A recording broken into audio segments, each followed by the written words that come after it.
Hello, my amazing first grade artist. Today we're starting a new project. We are going to be creating these beautiful, colorful Jim Dine inspired hearts. So Jim Dine is an American artist. He was born in 1935 and he is still alive today. And he is considered a pop artist. Pop artists like to use really bright colors, and they would often outline things in black and make them really pop. And they would just do pictures of everyday things. So that's what he did. He would do a lot of series of art. And a series is where you take an object and you make more than one painting of it.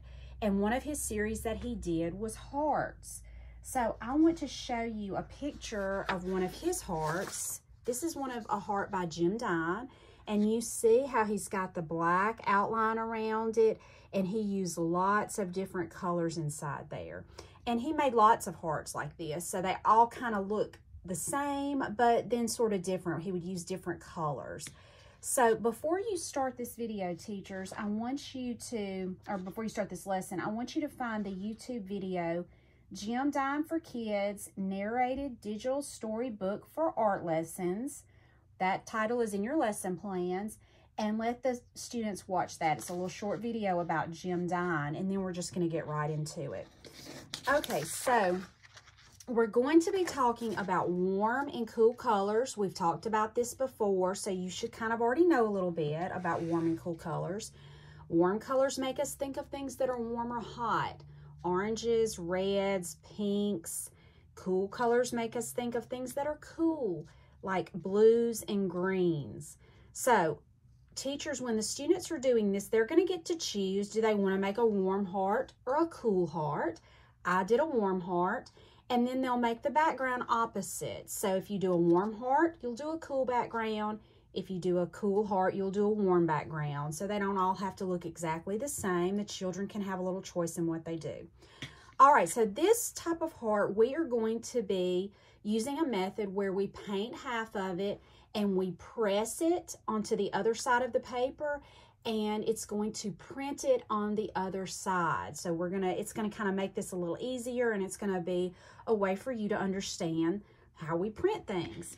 All right, so I'm gonna move this one out of the way, and to begin with, everybody is gonna get a sheet of this tan colored paper. Place it horizontally. That means the longest side is going across like this. Make sure the students have their name labels on the back. And we're going to begin by folding it in half vertically. So you'll fold it this way with the long line up and down. Teachers, you may want to go ahead and pre-fold these for the students. It's important that they get it even, and that's okay if you want to do that. All right, so I'm going to open this up. And you're going to have a line that runs vertically. That means up and down on your paper. All right, so to begin with, we're just going to be painting one side at a time, and then we're going to close it and print it each time. So teachers, you may want to have a little area set up where you work with a few students at a time with this. I have some paint already on my paper plate. This is my palette. I've got my warm colors, my cool colors, and some white. And for the colors, we are going to be using our fluorescent tempera paint. It really is going to pop on this cream color or tan color paper. All right, so to start with, I'm going to do a warm heart. Your students may want to do a different one. They don't have to start with pink. They can start with whatever color they want, but I'm going to start with pink. So I'm going to dip my brush in pink, and I want to show you something else. It's good to have 2 containers of water. Let me scoot this over a little bit. One for washing warm colors and one for washing cool colors, and that will help your brush not to get quite so dirty so quickly. All right, so you're going to kind of help the students see where they need to draw a big shape or paint a big shape for one side of a heart. Teachers, some may be able to just really naturally do this easily. You can get them to trace it with their finger first. You may even have to put some dots where they can connect it for some that may be having a hard time on the size. But it needs to be big. It needs to fill up their paper. So you can help them with this part. But we just go in and we paint 1/2 of a heart. If your paintbrush starts to run out of paint, stop and fill it. You need to have a good bit of paint because it needs to be able to transfer when we print it. So that's half of a heart. I'm going to put my paintbrush in the water because I'm going to need to wash it, and then I'm going to fold it over and press really good. I'm kind of using a circular motion and rubbing it because you really want to get it on there. Make sure you get all over, and then you open it up and you have a printed heart. Now, I see where I didn't press really good there. It doesn't have to be like perfect, but I think what I'm going to do, I'm going to dry my brush off, and I'm going to go back and add a little bit more in that area, and I may not have pressed hard enough, so you can always fold it back and press it again. Let me press that one more time. See if I can get it on there a little bit stronger. Good. It's still a little bit not there, but that's okay because this is not going to be a perfectly painted heart. It's going to be like a funky heart. All right, now I'm choosing warm colors, so I'm going to go in now with my warm colors. I'm cleaning my brush out really good. I'm dragging it along the bottom. I drag it along the sides and get as much water off as I can. Then I have a paper towel over here that I'm drying it because you don't want to add a lot of water to that tempera paint on your palette. And I'm going to go in with another warm color. I'm going to do orange. And we're going to just use these little strokes. We're just going bump, bump, bump, making little, almost like kind of big dots, just all over. Pretty thick with your paint because we're going to print again, and they need to kind of move quickly before the paint starts to dry too much. Put my brush in the water. I'm going to fold it over and print it again. Open it up and see how it prints on the other side. Okay, I'm going to drag my brush around the bottom, get as much water off as I can, dry it with paper towel. Now I'm going to go into my yellow. I'm going to do the same thing on those places that still have the tan paper showing. And it's okay if you get over onto the pink a little bit and the orange that you've already painted. We're just kind of covering up with like big dot shapes those tan areas. Make sure you get right in the middle too. Put my brush in the water, come over here, fold it, smooth it, print it on the other side.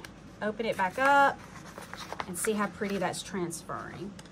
Okay, I may even want to go in one more time, washing my brush good, and I'm drying my brush good, and then I think I'm going to go back with a little more orange because I still see some. You don't have to get all of the tan places covered, but you can get a little bit more, and see how it just looks really pretty. It's making this kind of dotted effect that kind of looks like that gem Dine heart that we looked at a minute ago.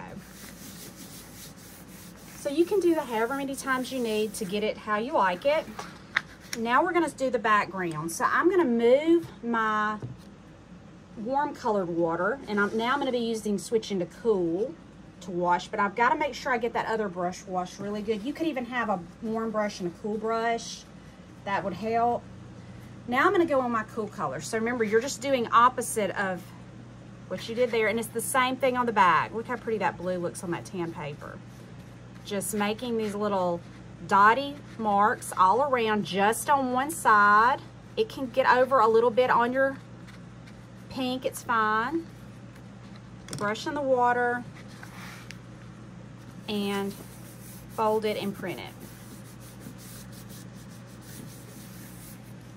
And open it up. I think I need to print that a little bit more there. So you can always remember, close it if it doesn't do how you liked. Redo it. And I may not have put my paint on thick enough, so I may have to remember that as I'm going. So I'm washing my brush, drying my brush, and I'm going to get some green. So let me go in a little thicker with this green. Kind of just dotting it, dabbing it on there. It dries really quick, so you have to go kind of quick. I've got the heat running in my office today. It's kind of a cool day, and I think that's drying the paint out even quicker.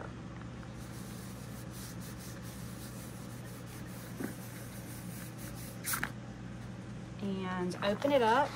It's looking really pretty. Okay, so you're going to get that how you like it, and then you're going to have to let it dry. So you'll put it on your drying rack, make sure you've got your name on the back.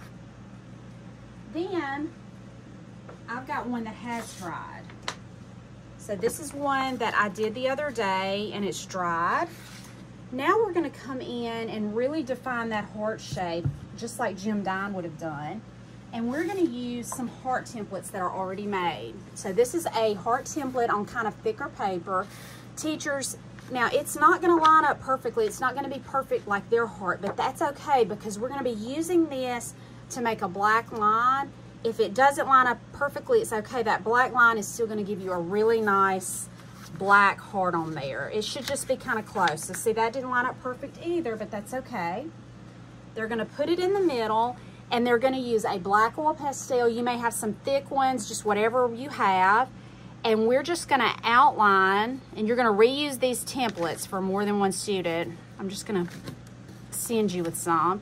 You're just gonna go around and use that template to outline the black heart on your paper.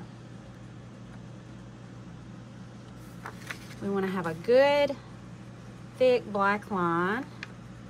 So I'm going to move it out of the way and you'll reuse that, and there it is, but we want it to be even thicker because I'm going to show you how to make a really neat effect. So now that you've moved it, you're going to go back in and color over it with your oil pastel, and you can turn it like I did and make it really thick. See how I'm going in here and making this really thick and dark. I'm just kind of coloring it as I go.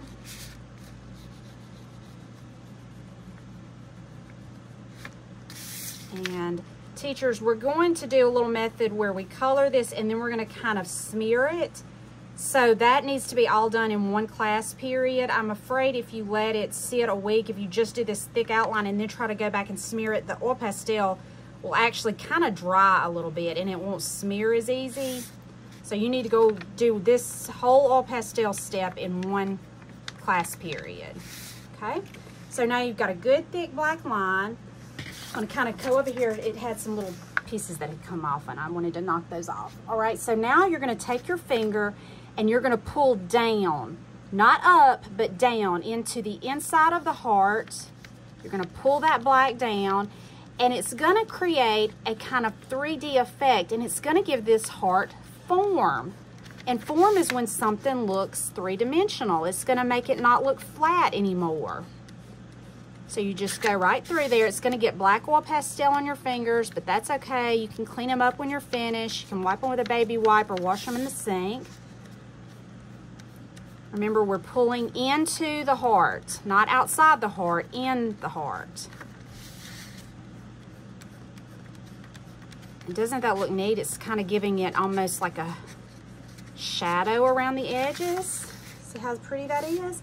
I'm gonna go and do this side now. And if that's why you needed a good thick black line, because if your oil pastel is not thick enough, it won't smear so good. It's easy if you turn your paper as you go, remember? Just pulling that in. So teachers, make sure they have kind of colored that black line on there and got it good and thick before they start this process, or it'll be frustrating because they won't be able to get it to smear. Okay, so now that's our good thick black line, and then there's one more step just to make it look even a little more three-dimensional and give it some form. See our white reflections on this one? We're gonna go in with a clean paintbrush. I'm gonna try to clean my paintbrush over here. This will be your very, very last step. And some white paint. And you're gonna let the students make some reflections around the edges of the heart. So it's just some lines that kind of stop and go. They don't go continually, just some lines like that around the edge of our heart, inside our heart. And there you have it. Isn't that pretty? Okay, so really try to do a good job on these students. Your teachers will send these back to me. They're gonna look great hanging in your hallways and on Artsonia, and I will see you next time. Bye.